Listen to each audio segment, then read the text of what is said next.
hadir nih? Lagi 1 orang, Pak. 1 orang lagi. Pak. Cepetan, keburu ditutup.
Oke, sudah lengkap semua ya?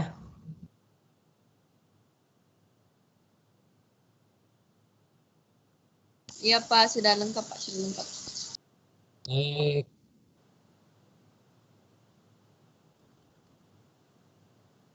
Ya, sudah 31 ya. Assalamualaikum warahmatullahi wabarakatuh. Waalaikumsalam warahmatullahi wabarakatuh. Syukur alhamdulillah pada kesempatan siang yang berbahagia ini kita semua oleh Allah masih diberikan kesempatan untuk bisa bertatap muka, bertatap suara meskipun hanya lewat virtual saja. Yang rekam siapa nih?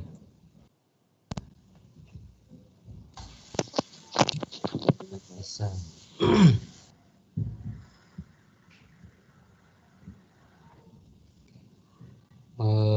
Mudah-mudahan kita semua selalu diberikan atau dijaga oleh Allah dari segala mara bahaya, musibah yang sedang dialami bukan hanya oleh negara kita, tapi juga negara-negara yang lain di dunia, khususnya masalah virus. Mudah-mudahan Allah menjaga kita dan selalu diberikan kesehatan. Baiklah, tidak banyak yang ingin saya sampaikan pada materi kali ini. Masih terkait tentang masalah konsep agama, bahwa pernah pada pertemuan minggu lalu saya bilang bahwa ketika Allah ingin memberikan kebaikan kepada seorang hamba, maka dia akan difahamkan dalam urusan agama. Itu yang pertama. Lalu bicara tentang konsep agama, tentu tidak akan pernah lepas dari 2 hal. Artinya agama itu cukup simpel. Hanya 2 hal ini saja. Satu yang berkaitan dengan masalah Tuhan atau Allah Subhanahu wa Ta'ala, yang lalu kemudian kita kenal dengan hablum minallah. Yang kedua yang berkaitan dengan makhluk Allah atau yang berkaitan dengan sesama ciptaan Allah, yaitu yang biasa kita kenal dengan hablum minannas. Pada intinya bahwa orang yang diberi kehendak kebaikan oleh Allah Subhanahu wa taala, tentu dia akan memahami dua konsep ini. Pertama, bagaimana hubungan dia dengan Tuhannya. Yang kedua, bagaimana hubungan dia dengan sesama makhluk ciptaannya. Sehingga dalam agama, segala hal yang berkaitan sekecil apapun itu semuanya sudah diatur. Semuanya sudah diatur. Jangankan hal-hal yang berkaitan dengan kehidupan agama, di luar agama pun agama sudah mengatur. Contoh misalnya seperti kita mau menyembelih hewan, itu diatur oleh agama. Tidak sembarangan yang penting mati, tapi semuanya diatur oleh agama. Mulai dari kita bangun tidur, seperti kita membaca doa, Alhamdulillahilladzi ahyana ba'dama amatana wa ilaihin nusyur. Itu diatur. Tidurnya madep mana, nggak hanya sembarangan tidur. Kalau ngiler itu bagaimana hukumnya? Yang ngiler itu ada hukumnya, jadi nggak sembarangan. Nah, akhirnya setelah kita memahami bahwa orang yang sedang diberi kebaikan itu adalah orang yang paham agama, tentu kita harus cari cara untuk bisa memahami agama. Tentu kita kan semua ingin menjadi orang baik kan. Ya, semuanya ingin menjadi orang baik. Tidak ada manusia yang pengen jadi orang jahat, tuh nggak ada. Nah, untuk bisa memahami agama tentu kita harus punya cara. Jangankan untuk agama, untuk hal duniawi saja semuanya harus pakai cara. Contoh, untuk bisa memahami konsep kehidupan yang namanya cinta misalnya, kita harus punya cara mencintai dan cara untuk dicintai. Gak sembarangan orang, artinya gak karepnya dewe itu loh. Karepnya dewe paham gak?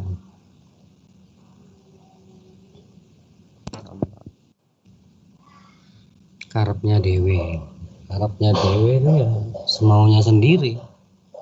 Ya, semuanya sudah diatur. Lah, cara untuk memahami agama itu bagaimana caranya? Tentu akhirnya pertama, konsep kita memahami agama kan tentu melalui Al-Quran dan hadis. Pertama itu. Kalau kita nggak paham Al-Quran dan hadis, seperti orang-orang kayak kita ini, ya nggak bisa ngambil hukum dari Al-Quran dan hadis. Makanya ada ijma, ada qiyas. Lalu kemudian di Al-Quran Allah bilang, yarfa'illahu alladzina amanu minkum walladzina utul ilma darajat. Pertama, konsepnya tadi ketika Allah ingin memberi kebaikan, tentu kalau jadi orang baik kan nanti akan diangkat derajatnya kan. Dan orang-orang yang diangkat derajatnya itu adalah mereka-mereka yang mempunyai ilmunya.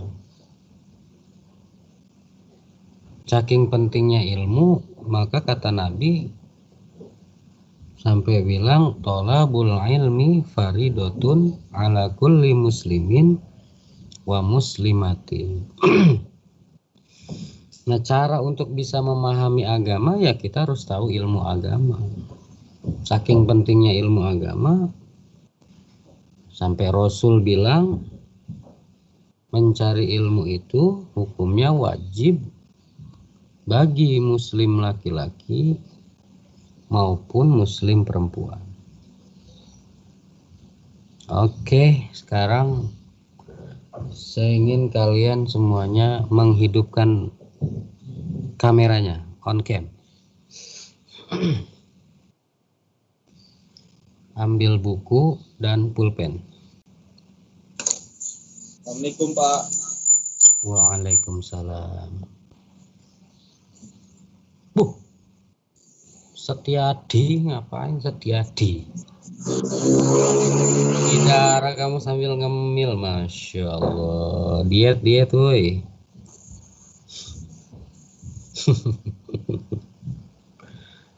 Sambil buku dan pulpen, Bidara sudah? Semuanya tolong on cam.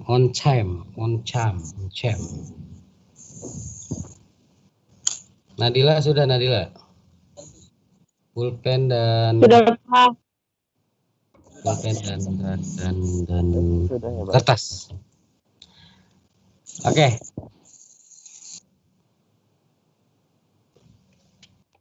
Ini satu orang kemana lagi tadi? Ini udah 32.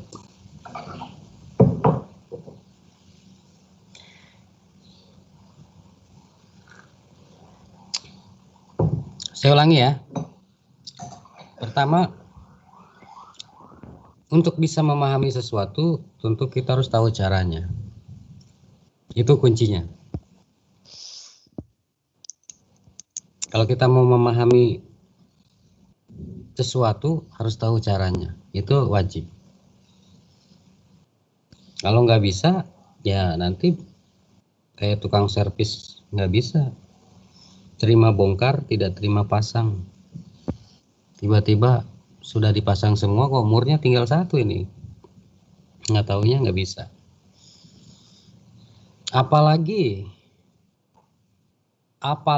ya, hal dunia saja, itu kita harus tahu caranya, harus tahu ilmunya. Apalagi urusan agama. Sehingga orang nggak sembarangan ngomong agama itu. Nggak boleh sembarangan. Contoh misalnya, untuk bisa menjadi ahli agama itu nggak sedikit waktu yang diperlukan, nggak tiba-tiba jadi mu'alaf, tiba-tiba langsung jadi ustadz. Itu mengerikan sekali menurut saya. Banyak nggak contohnya kayak gitu? Mu'alaf, tiba-tiba nongol langsung jadi ustadz. Itu menurut saya sangat perlu patut dicurigai. Untuk bisa memahami agama, enggak sehari 2 hari, enggak setahun 2 tahun. Memahami agama itu cukup lama. Makanya jangan tergoda ketika ada orang mu'alaf lalu kemudian tiba-tiba langsung jadi ustadz. Menurut saya patut dicurigai. Karena saya pribadi memang sejak awal belajar agama sampai detik ini masih banyak yang belum saya bisa pahami. Masih banyak yang belum bisa saya mengerti dalam konsep agama. Lalu kemudian mereka yang baru belajar agama kok tiba-tiba langsung mengklaim menjadi ustadz. Ini repot. Oke. Saking pentingnya ilmu agama, maka Rasul sampai bilang thalabul ilmi faridatun ala kulli muslimin wa muslimatin. Ini sering ini. Hadis ini sering ini. Udah hafal semua ya? Cuman saya ingin kalian menulis kalimat, satu kalimat saja dari hadis itu berupa faridotun. Coba tulis faridotun.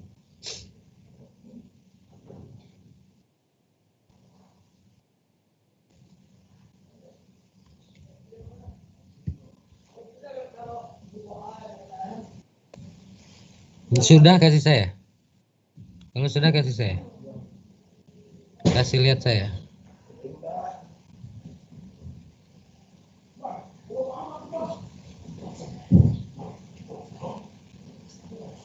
Al-Qamri. Faridotun.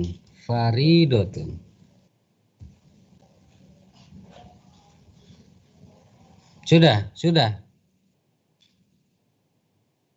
Faridotun. Tidak meminta tolong dengan Mbah Google ya.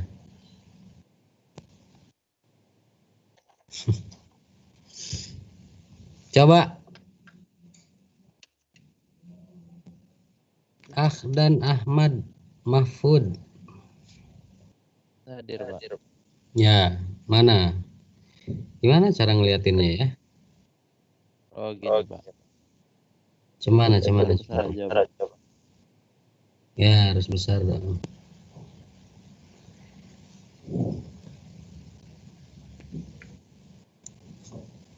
Kelihatan, Pak. Nggak kelihatan. Ya, Pak, spidol aja, Pak. Spidol, Pak. Ya, spidol.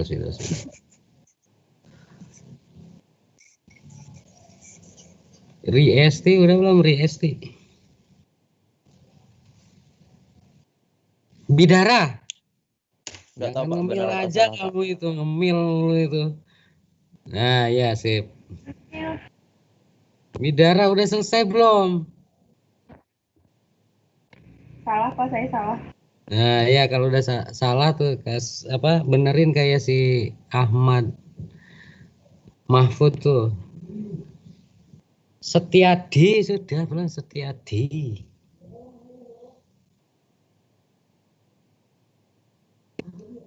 Nadila Tuharea udah belum? Mirna Yunika udah belum?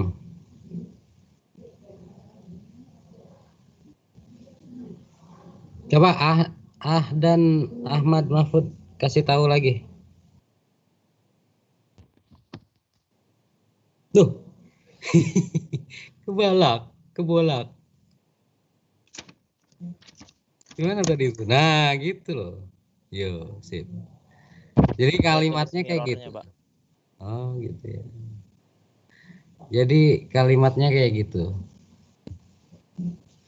Ya, tolong ditulis kalimatnya seperti itu.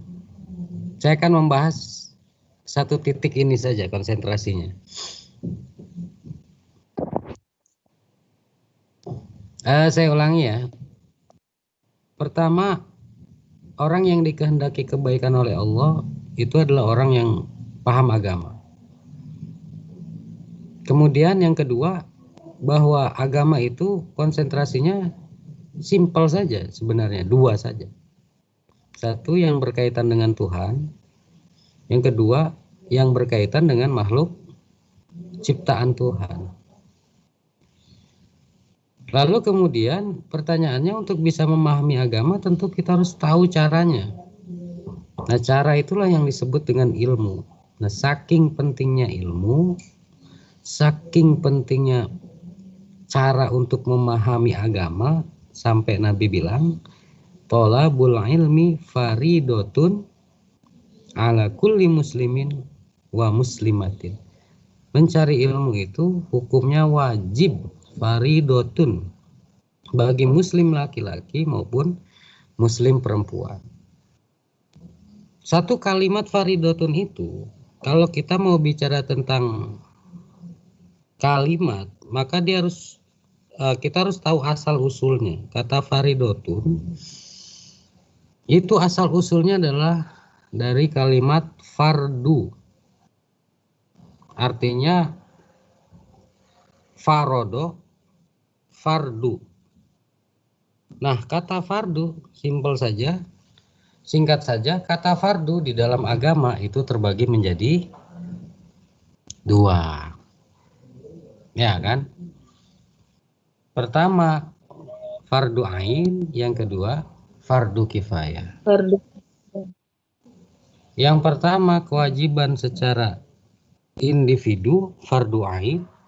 Yang kedua kewajiban secara kolektivitas, berjamaah.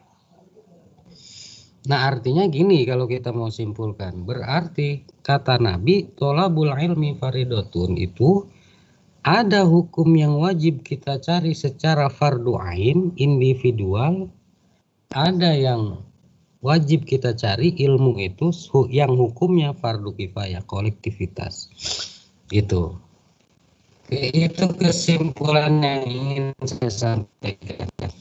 Untuk bisa memahami agama, kita harus tahu ilmu agama. Dan mencari ilmu agama itu hukumnya ada yang fardu ain, ada yang fardu kifayah. Gitu coy. Bisa dipahami nggak nih? Bisa, Pak. Hah? Bisa, Pak. Bisa ya? Ya Pak. Kesimpulannya mencari ilmu agama itu hukumnya ada yang fardu ain, ada yang fardu kifayah. Kewajiban secara individu, personal. Jadi kalau kamu nggak cari, kamu harus cari, gitu.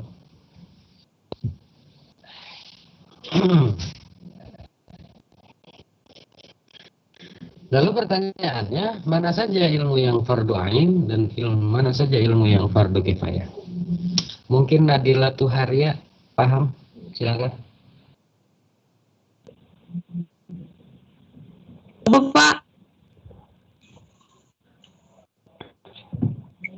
Setelah kita tahu bahwa ada ilmu yang fardu ain wajib dicari secara individu dan fardu kifayah wajib secara kolektivitas, pertanyaannya, mana saja ilmu yang fardu ain yang wajib kita cari secara individu? Resti tahu nggak, Resti? Enggak, Pak.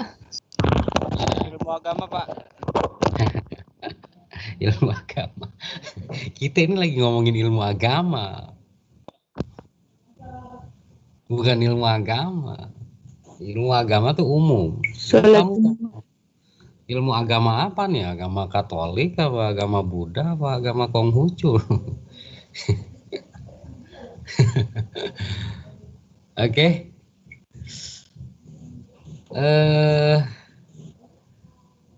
Kayaknya tahu nih si Fajrin, tahu nih Fajrin nih. Fajrin Faijin. Kagak tahu, Pak. Ya, kalau nggak tahu lambaikan tangan, kamera di pojok ya.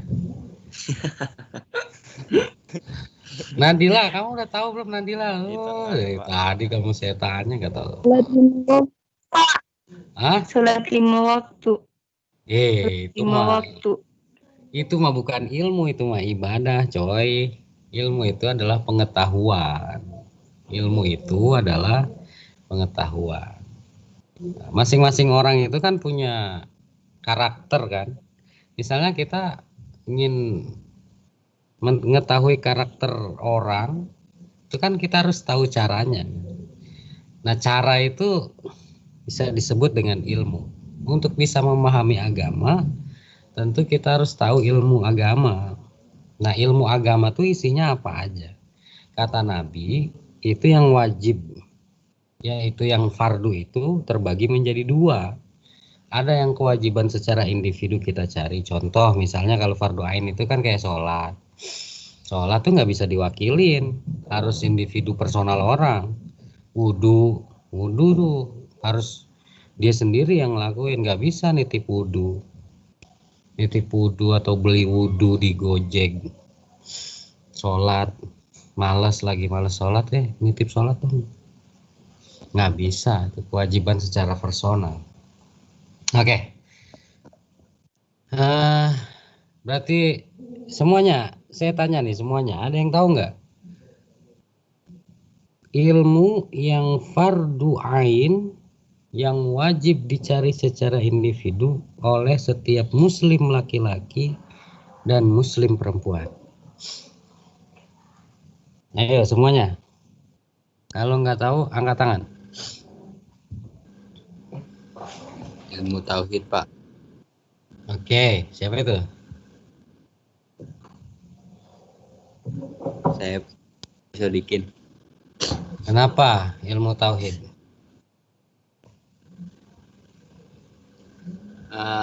Karena Ilmu tauhid itu atau ilmu usuluddin mencakup tentang Ilmu tauhid sama usuluddin beda loh. oh beda itu.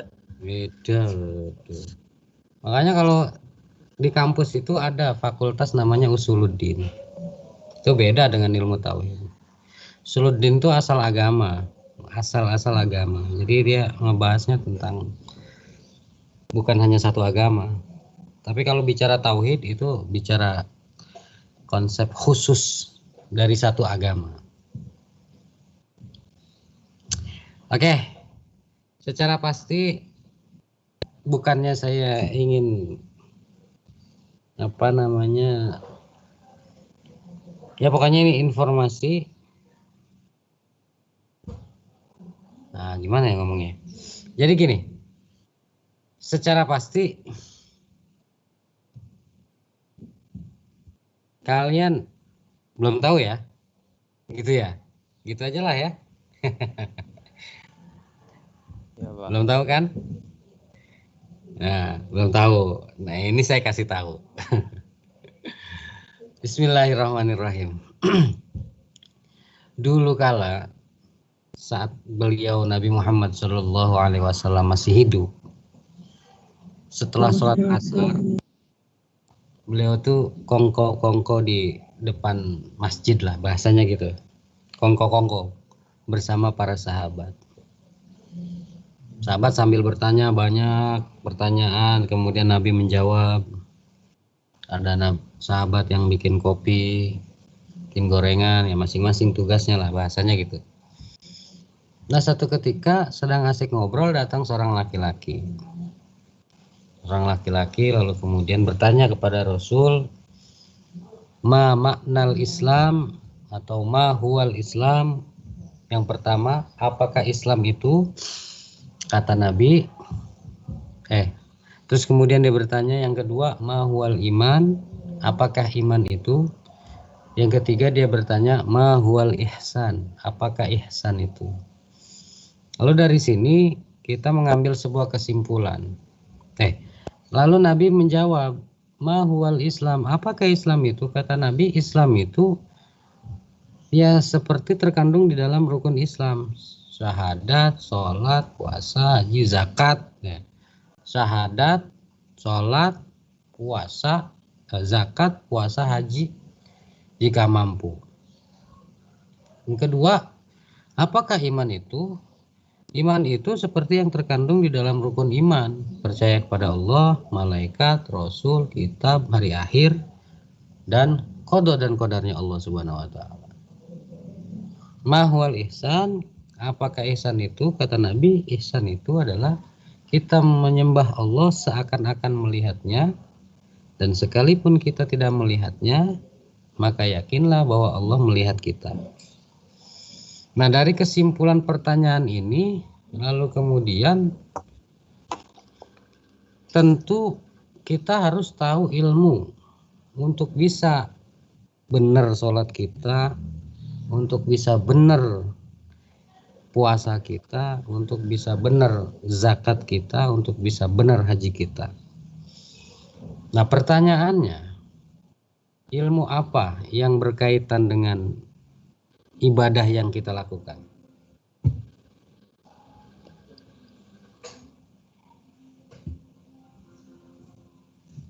Udah, Pak. Ilmu apa? Ilmu fikih. Udah. Oke, pertama kunci jawabannya ya. Ilmu yang pertama adalah ilmu fikih. Kenapa ilmu fikih? Karena ilmu fikih itu berkaitan dengan ibadah yang kita lakukan. Makanya kalau bicara ilmu fikih itu tidak akan pernah lepas dari konsep ibadah, itu nggak ada. Semuanya dari konsep ibadah semua. Bicara ilmu fikih mulai dari sholat, puasa. Wah, setia di ngopi. Puasa, haji, zakat, itu adanya di ilmu fikih.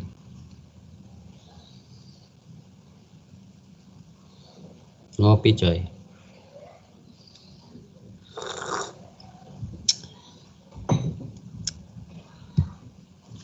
Itu yang pertama.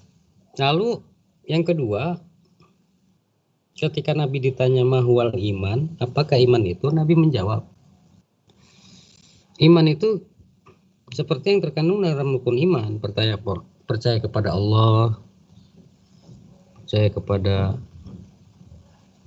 malaikat dan lain sebagainya.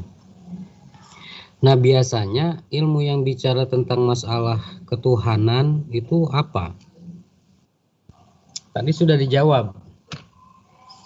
Ilmu Tauhid. Nah, tauhid itu pasti bicara tentang konsep keimanan itu. Nggak akan pernah lepas dari itu. Contoh bicara tentang Allah Subhanahu wa Ta'ala. Untuk bisa melihat Allah kan panca indera kita nggak bisa. Jangankan kita untuk melihat Tuhan, melihat makhluk ciptaan Tuhan aja kita nggak bisa lebih detail. Panca indera kita ini terbatas. Contoh kayak sekarang nih, misalnya saya ngelihat Ahmad Setiadi, ya hanya sebatas muka itu aja, dengan angobnya tadi itu, gigi gingsulnya, wah sebatas itu aja. Fajar Faizin itu sebatas itu aja. Ketika tangannya dibuat ganjel mukanya itu segitu aja. Jadi nggak bisa lebih. Panca indera kita nggak bisa untuk bisa menembus untuk bisa menembus kekuasaan Tuhan yang bersifat Tuhan itu sendiri, nggak bisa. Karena kita mah terbatas. Jangankan untuk bisa melihat Tuhan, melihat makhluk ciptaan Tuhan saja nggak bisa. Siti Nurlitan itu saya bisa memandangnya ya cuman dari matanya saja. Karena yang kelihatan matanya doang. Nggak bisa saya tuh melihat ke samping, ke belakang, ke bawah, ke atasnya nggak bisa. Apalagi untuk melihat Tuhan. Maka Tuhan itu kalau menurut ilmu tauhid nggak bisa dikenali lewat bentuknya, karena Tuhan itu berbeda dengan makhluk pasti. Yang pertama itu. Lalu bagaimana bisa mengenal Allah Subhanahu wa Ta'ala? Ya lewat sifat-sifatnya. Kalau yang pernah belajar dulu ilmu tauhid itu pasti paham ini. Seperti kita mengenal Allah melalui sifat-sifatnya. Wujud, Qidam baqo, mukhalafatu lil hawadisi, qiyamuhu binafsihi. Ada yang pernah belajar itu? Nah, itu ilmu tauhid. Contoh misalnya malaikat Allah, nggak bisa kita mengenal malaikat. Bahkan kalau dalam konsep ilmu tauhid, malaikat itu jumlahnya tak terhingga. Satu malaikat saja ketika dia membentangkan sayapnya, digambarkan malaikat itu punya sayap, itu lebarnya itu melebihi dunia dan seisinya. Saking lebarnya, saking gedenya. Kalau kita bayangkan misalkan malaikat ditampakkan oleh Allah, ya luar biasa besarnya. Kok muat? Ya muat saja. Memang Allah yang mau gitu kok. Nah, jumlahnya tak terhingga, artinya tidak diketahui berapa jumlahnya malaikat. Cuman yang wajib diketahui itu ada 10. Jibril, Mikail, masing-masing punya tugas. Seperti tauhid itu juga bicara tentang Rasul. Rasul itu akhirnya kita kemudian di situ ada penjelasannya. Berapakah jumlah nabi yang pernah ada di muka bumi ini? Berapa jumlah nabi? Ada yang tahu?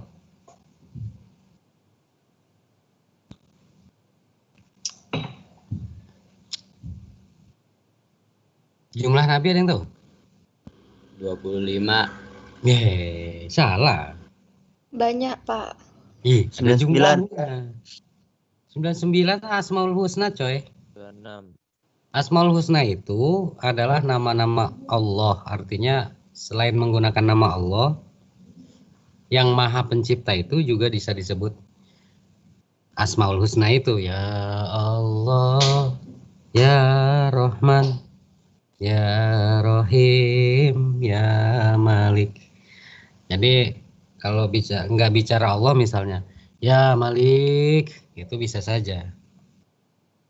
Atau Ya Rahman, itu berarti kita sedang memanggil Tuhan, memanggil Allah Subhanahu wa Ta'ala dengan nama lainnya. Jumlah nabi itu ada 124.000.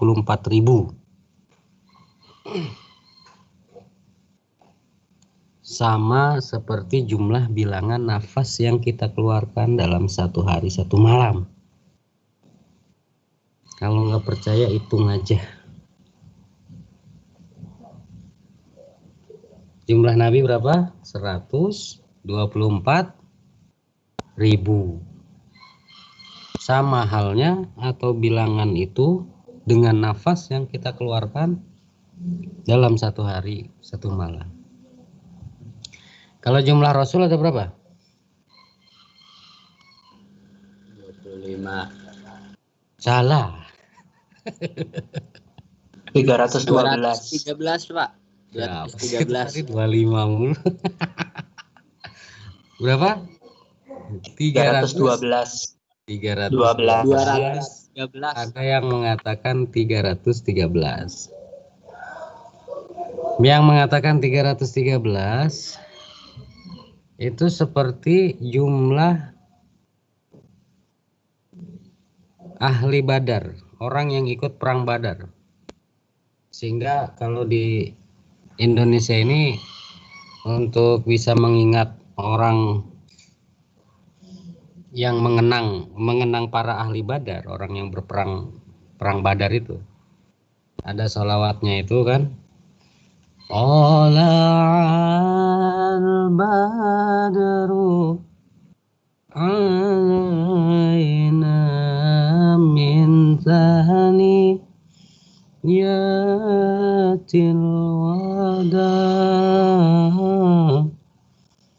wajaba syukru alaina.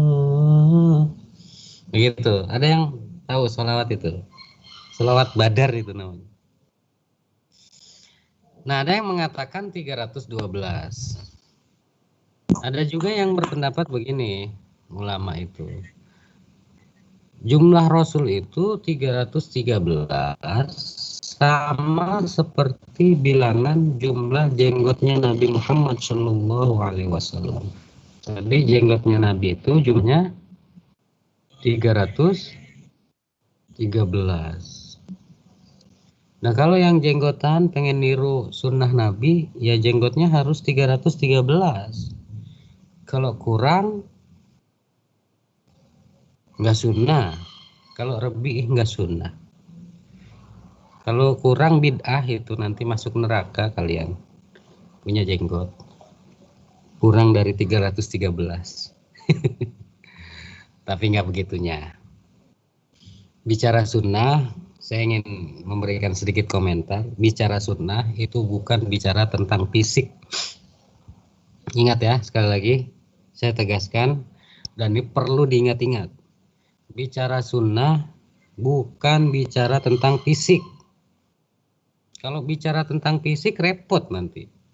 Misalnya Nabi jenggotan, karena Nabi pria, yang wanita pengen jenggotan juga kayak Nabi, repot itu. Coba kamu bayangin, Nadila tuh Harea tuh jenggotan, kan lucu jadinya. Makanya bicara sunnah itu bukan bicara fisik. Sekali lagi saya ingin tegaskan, bicara sunnah bukan bicara fisik, tapi bicara sunnah itu bicara tentang ibadah. Bagaimana Nabi ibadah, baca Qurannya gimana, sholat malamnya seperti apa, kemudian puasanya Nabi seperti apa. Itu perlu diperhatikan. Jangan sampai kamu tergiur dengan bahasa sunnah lalu kemudian dikaitkan dengan masalah fisik. Salah. Nabi itu tabassam, orang yang selalu tersenyum. Contoh, Nabi itu adalah orang yang paling berat cobaannya, tapi Nabi itu orang yang paling banyak senyumnya. Itu salah satu contoh. Maka senyum itu sunnah. Itu. Jadi sekali lagi saya ingin tegaskan bahwa bicara tentang sunnah itu bukan bicara tentang fisik. Kenapa saya bisa bicara seperti itu? Karena sesuai dengan apa yang Allah sampaikan dalam hadis qudsi itu. Innallaha la yanzuru ila suwarikum walakinnallaha yanzuru ila atqakum. Atau dalam Al-Qur'annya inna akramakum indallahi atqakum. Jadi Allah tidak melihat bentuk fisik kita, tapi Allah yang lihat, tapi Allah lihat adalah ketakwaan kita. Begitu ya. Sehingga kalau misalnya ada yang menyebut, misalnya orang ada sih sekarang tuh yang berpendapat misalnya jenggot sunnah. Ya boleh-boleh saja sih miara jenggot, cuman kan nanti akan repot. Repotnya itu nanti ketika misalnya kayak Lionel Messi, itu kan jenggotan kan. Berarti dia sunnah dong itu, ngikut sunnah. Repot juga nanti, padahal agamanya bukan agama Islam. Saya ingin tegaskan, bicara tentang sunnah itu bukan bicara fisik, tapi bicara ibadah. Itu ya. Oke, itu yang kedua ilmu tauhid. Yang ketiga ihsan. Kata Nabi ketika ditanya tentang ihsan, ihsan itu yang berkaitan dengan hati. Satu, selalu merasa diawasi oleh Allah. Artinya Allah selalu melihat segala bentuk tindakan kita. Yang kedua, bicara tentang hati itu bicara tentang ikhlas. Bicara tentang ikhlas itu berkaitan dengan misalnya kita beramal, sholat, puasa, haji, zakat. Jangan selain karena Allah. Harus karena Allah Subhanahu wa taala. Kadang-kadang kan ada orang yang beribadah tapi tujuannya bukan karena Allah, pengen dilihat orang, riya, takabur, sombong, dan lain sebagainya. Nah, biasanya ilmu yang bicara tentang masalah hati itu ilmu apa? Bukan ilmu cinta ya.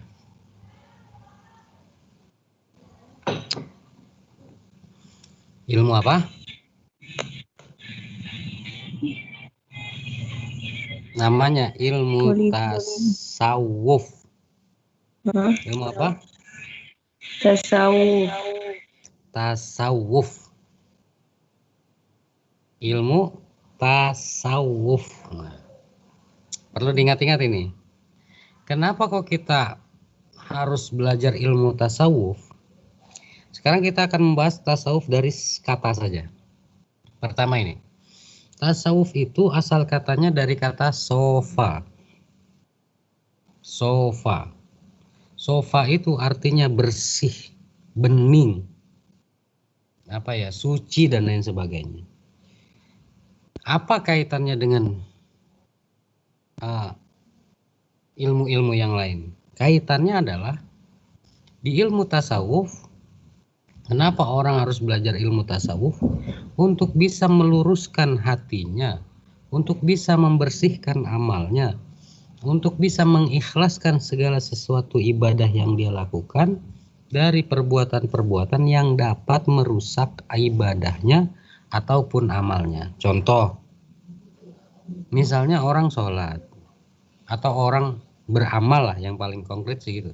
Orang beramal bersedekah, niatnya untuk bisa dikatakan dermawan atau apa, riya lah, sombong lah, katakan gitu. Nah itu kenapa orang harus belajar tasawuf ya? Karena untuk bisa membersihkan amalnya dari sifat-sifat yang bisa merusak. Waduh, Pak Ijin, ngopi Jin. Jadi jangan sampai kita melakukan satu ibadah tapi ternyata tidak bernilai di sisi Allah Subhanahu wa taala. Karena apa? Karena rusak dengan sifat takabur, sifat sombong, ingin dipuji, ria, merasa paling wah, paling wow, paling wow, wiu, dan lain sebagainya. Contoh konkretnya misalkan, orang belajar tasawuf tuh gimana sih? Ikhlas tuh gimana sih misalkan? Ikhlas itu intinya adalah dalam kondisi dan situasi apapun tetap sama. Mau dipuji orang biasa saja, mau dihina orang ya biasa saja. Intinya di situ. Kadang-kadang kan beda kalau kita nih, kita nih. Kalau sholat di masjid aja dilihat orang kan, apalagi ada cemewe kita ya kan. Itu kalau di masjid kan sholat kita waduh kayak orang khusyuk banget itu kan.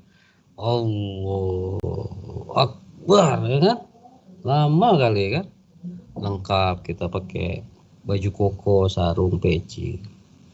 Tapi bisa nggak kita sholat di kamar tuh sendirian nggak ada yang lihat kayak gitu? Kadang-kadang kan nggak bisa itu. Begitu nggak kira-kira? Gitu kan. Misalnya sholat di masjid itu karena banyak orang jadi sholatnya dilama-lamain.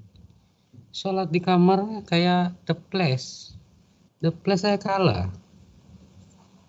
Saking nggak ada yang lihat soalnya, pengen buru-buru beres. Bukan baca doa Allahumma antas salam, baca doa Allahumma lantas jalan. Karena tasawuf itu membersihkan segala amal-amal ibadah kita dari sifat yang merusak amal kita. Apa contohnya? Misalnya ya kayak tadi itu, takabur, sombong itu bisa merusak amal. Ria, ya, ingin dipuji, itu merusak amal. Dan lain sebagainya. Jadi pada kesimpulannya ketika kita ingin memahami agama tentu tidak akan pernah lepas dari ketiga ilmu pengetahuan itu tadi. Yang pertama fikih, karena di agama itu yang berkaitan dengan hablum minallah itu kan fikih kan, seperti sholat, ibadah, puasa, haji, zakat. Dan untuk bisa mengenal Allah tentu kita harus tahu caranya. Nah caranya itu dengan kita belajar ilmu tauhid. Yang kedua yang berkaitan dengan hablum minan nas, nah itu membersihkan segala amal-amal kita dari pengen misalnya dipuji orang, pengen dianggap hebat oleh orang, misalnya hablum minallah, hablum minan nasnya ya harus belajar ilmu tasawuf. Sehingga kata Allah, kalau kita bisa memahami tiga konsep ilmu ini, tentu kita sedang diberikan kebaikan oleh Allah Subhanahu wa taala. Paham ya? Paham nggak kira-kira itu? Paham, Pak, paham. Oke, pertanyaan terakhir. Pertanyaan terakhir. Tadi waktu belum masuk kelas sudah paham belum ada ilmu yang fardu ain, fardu kifayah? Belum Pak. ya? Sekarang sudah paham. Tadi sebelum masuk kelas sudah tahu belum ilmu yang fardu ain apa saja? Sebelum masuk kelas? Belum, Pak. Belum ya. Sekarang sudah masuk kelas jadi sudah tahu.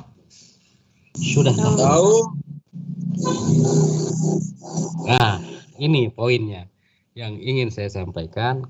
Kalau sudah tahu maka wajib hukumnya untuk mengamalkan atau wajib hukumnya untuk mencari ilmunya. Karena kalian sudah tahu. Kalau tadi sebelum masuk kelas belum tahu, ya kan? Kalau kalian nggak cari nggak apa-apa. Sekarang sudah tahu, wajib cari.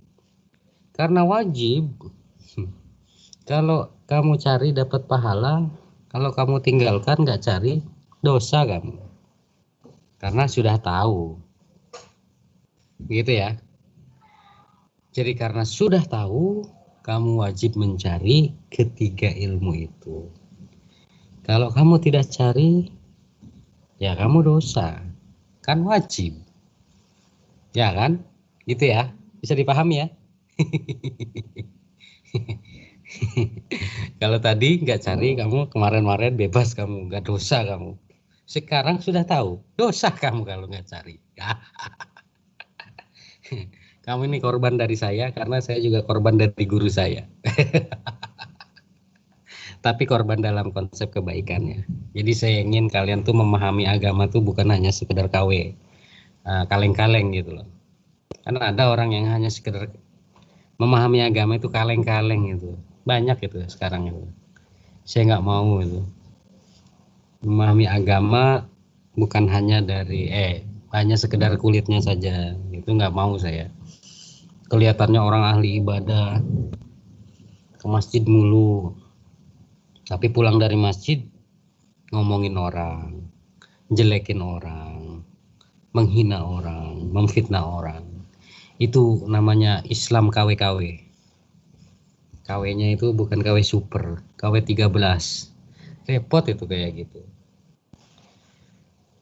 Jadi saya pengen kita menjalankan konsep ibadah itu bukan hanya sekedar yang berkaitan dengan masalah Allah saja, tapi yang berkaitan dengan masalah kemanusiaan. Nah, kira-kira begitu. Sebelum saya tutup, ada yang mau ditanyakan?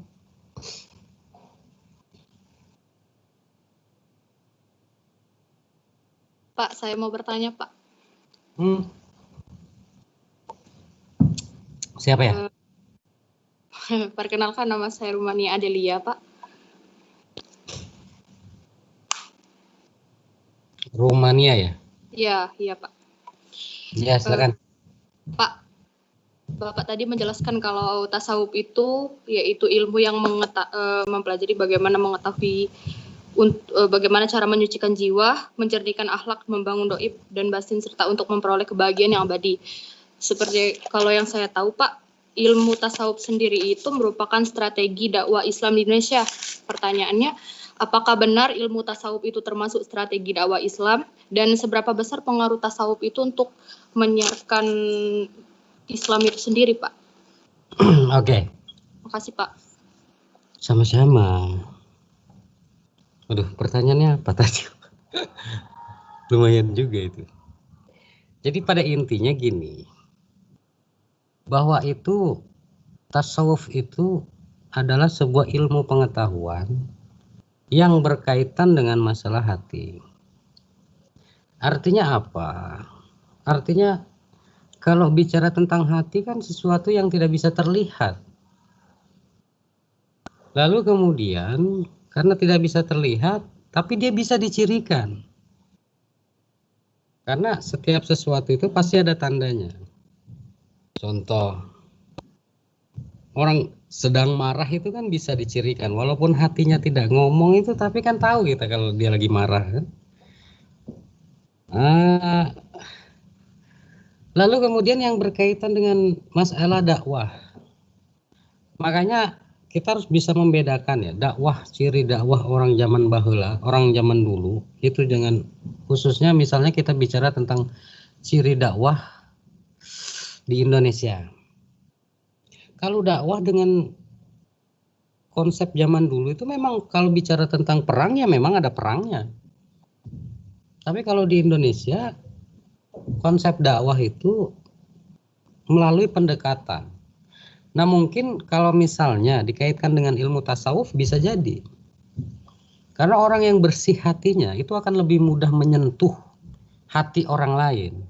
Ketimbang orang yang hatinya itu dipenuhi dengan keinginan, syahwat dan lain sebagainya. Makanya ingin saya katakan bahwa selain kita membersihkan amal kita atau ibadah zahir yang terlihat seperti sholat, puasa, haji, kita juga harus membersihkan hatinya, hati kita, agar supaya apa? Amal yang kita lakukan ini nanti bisa dapat menyentuh orang lain. Dari konsep dakwahnya itu bukan hanya dengan bilhal, tingkah laku, tapi juga dengan kebersihan jiwa, kebersihan hati, sehingga akhirnya nggak perlu susah-susah ngomongin orang. Nah, jadi kalau dikaitkan dengan konsep dakwah ya bisa jadi dulu penyiar-penyiar agama Islam kita di khususnya di Nusantara ya, mungkin dengan menggunakan pendekatan hati, karena tidak pernah ditemukan sejarah. Ya, sudah tunggu. Tidak pernah ditemukan sejarah bahwa di Indonesia ini untuk penyebaran agamanya sampai perang itu nggak pernah ditemukan sejarah. Tapi saya ingin menegaskan sekali lagi bahwa konsep ilmu pengetahuan itu, misalnya kayak ilmu tasawuf, ini yang berkaitan dengan masalah hati, sehingga akhirnya amal ibadah yang kita lakukan itu bisa menjadi bersih dengan keikhlasan ibadah yang kita lakukan.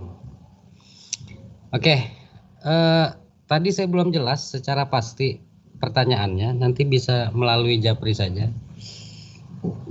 Mudah-mudahan apa yang kita lakukan, kayaknya udah lebih nih ya. Apa yang kita lakukan hari ini Allah terima sebagai amal ibadah baik, karena kita sedang belajar ilmu agama, katakanlah begitu. Mudah-mudahan kita semua selalu diberikan kesehatan, mudah-mudahan kita semua selalu diberikan kemudahan dan kelancaran dalam menjalani aktivitas sehari-hari, dan mudah-mudahan Allah jadikan kita anak yang soleh dan solehah, sehingga bisa membanggakan dan bisa membahagiakan kedua orang tua kita. Amin ya robbal alamin. Nanti Rumania tolong Japri saya pertanyaannya yang tadi itu perlu dibahas juga, karena memang saya pernah membaca artikel itu tentang konsep tasawuf dalam media dakwah dan lain sebagainya. Oke, tadi doa tadi, mari sama-sama kita aminkan dengan membaca suratul Fatihah. Mudah-mudahan semuanya dikabulkan oleh Allah. Ala hadhihi wa ala kulli niyatin shalihah ila hadratin Nabi Al-Fatihah.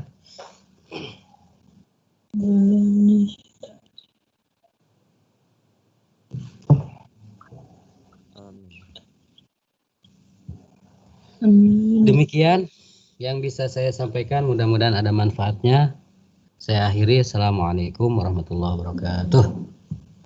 Waalaikumsalam warahmatullahi wabarakatuh. Terima kasih ya. Terima Makasih, kasih. Sama-sama. Kembali Pak. Makasih Pak. Sampai jumpa Pak.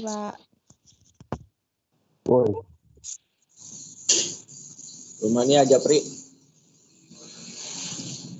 Iya Pak. Fajar ngopi Fajar.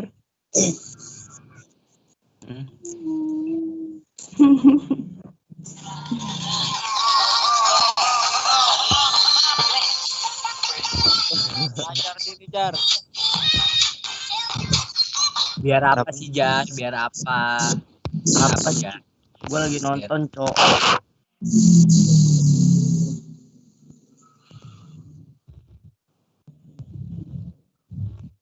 Sedep. Mantap.